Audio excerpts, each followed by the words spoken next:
एक समय भारत सोने की चिड़िया कहलाता था और यही लालच अंग्रेजों को यहां खींच लाया। 1600 में बनी ईस्ट इंडिया कंपनी। नाम व्यापार का था, लेकिन नजर भारत के ताज पर थी। अंग्रेज तलवार लेकर नहीं आए, वे मुस्कान और सौदों के साथ आए। असल वार बाद में होना था। जहांगीर ने सोचा ये सिर्फ व्यापारी हैं और उसने अंग्रेजों के लिए भारत का द्वार खोल दिया था। लेकिन यही इजाजत गुलामी की पहली सीढ़ी बनी। फैक्ट्री से शुरू हुआ खेल अब किले और फौज तक पहुंच गया और इस तरह से ब्रिटिश ने भारत में विस्तार करना शुरू किया। जैसे जैसे अंग्रेजों की जड़ें गहरी होती गईं, उसी वक्त भारत की पुरानी सत्ता धीरे धीरे कमजोर पड़ने लगी।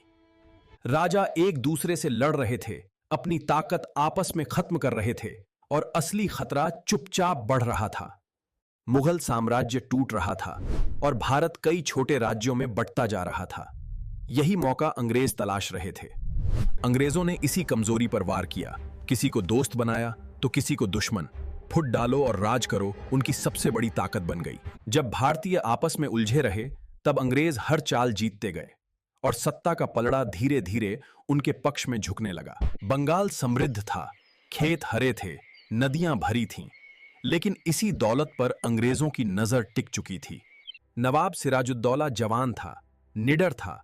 उसने साफ कहा, बंगाल पर हुकूमत सिर्फ बंगाल की होगी।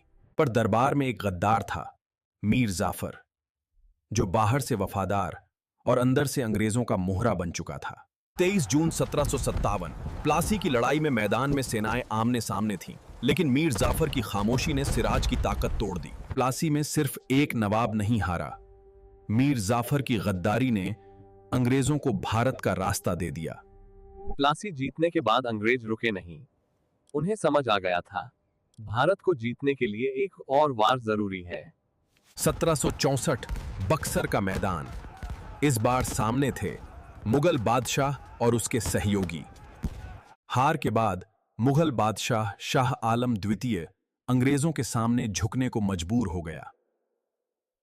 बंगाल, बिहार और उड़ीसा की दीवानी अंग्रेजों को मिल गई। अब राज राजा का था, लेकिन पैसा अंग्रेज का। यहीं से भारत की दौलत खुलेआम इंग्लैंड जाने लगी और अंग्रेज व्यापारी नहीं, शासक बन गए। दीवानी मिलने के बाद अंग्रेजों ने तलवार छोड़ दी। अब भारत जीतने का नया तरीका तैयार था। राजाओं से कहा गया, हम सुरक्षा देंगे, लेकिन बदले में उनकी आजादी छीन ली गई। वारिस नहीं तो राज्य हमारा। इसी एक लाइन ने कई रियासतों को मिटा दिया। झांसी, अवध, सतारा, एक एक कर भारत का नक्शा सिमटता गया। 1857 से पहले का भारत पूरी तरह गुलाम था, लेकिन इस खामोशी के पीछे एक तूफान पल रहा था।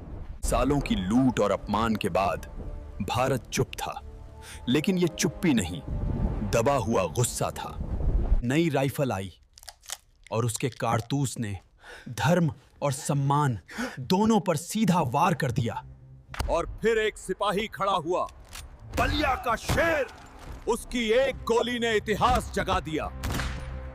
मेरठ से दिल्ली तक आग फैल चुकी थी। सिपाही नहीं, अब पूरा भारत उठ खड़ा हुआ। दिल्ली पहुंचे सिपाहियों ने एक नाम पुकारा, बहादुर शाह जफर, और विद्रोह को मिल गया एक चेहरा। विद्रोह अब दिल्ली तक सीमित नहीं था। झांसी में एक रानी थी जो गुलामी मानने को तैयार नहीं थी। रानी लक्ष्मीबाई नाम नहीं, एक चुनौती थी, अंग्रेजों के लिए सीधी चेतावनी। उधर तात्या टोपे रणनीति बनाते थे। जहां तलवार न पहुंचे, वहां दिमाग वार करता था। कानपुर, अवध, मध्य भारत, हर दिशा से विद्रोह होने लगा। यह विद्रोह नहीं, जन क्रांति बन चुका था। झांसी की रानी गिरी पर झुकी नहीं। उनकी शहादत ने क्रांति को अमर बना दिया।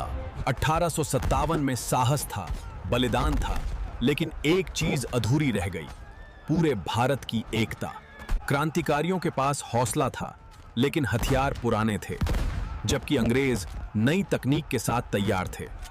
कुछ रियासतें तटस्थ रहीं, तो कुछ ने अंग्रेजों का साथ दिया।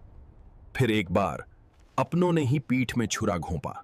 अंग्रेजों ने विद्रोह कुचलने में कोई रहम नहीं दिखाया। गांव जले, हजारों फांसी पर चढ़े।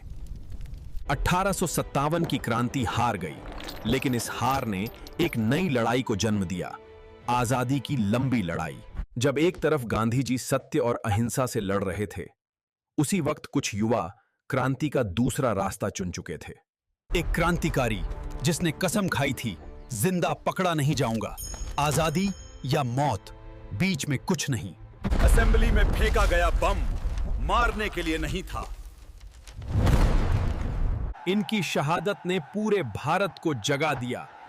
अब आजादी रोकना नामुमकिन था।